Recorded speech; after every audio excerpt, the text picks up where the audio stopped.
If you love spaghetti but crave something other than traditional red sauce, don't worry, Howard's got you covered.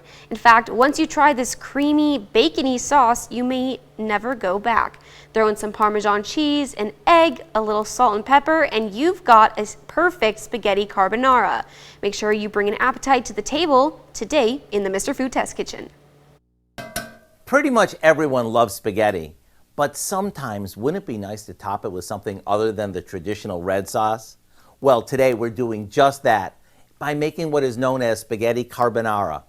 And once you taste the creamy bacony sauce that makes this come to life, there's a pretty good chance you're not going to rush back to that bottled red sauce. We start by cooking a package of spaghetti. Once it's tender, we drain it really well.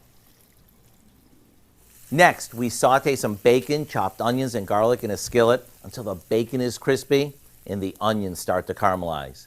Now, in the pasta pot, we whisk together some half and half, Parmesan cheese, an egg, and a bit of salt and pepper. Once the sauce starts to thicken up, we add our cooked pasta and the bacon mixture. A quick toss and it's ready to serve. That's all there is to it. Maybe top it off with some more grated Parmesan and some chopped parsley, and it's time to ring the dinner bell. Whether you serve this as a main dish or as a side, it's sure to be the talk of the table.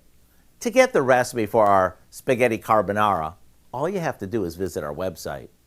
I'm Howard in the Mr. Food Test Kitchen, where today we found a fork twirling way for you to say, ooh, it's so good.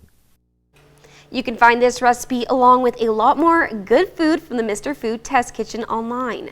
Just go to our website at koamnewsnow.com, and now here's a look at 4-state market prices.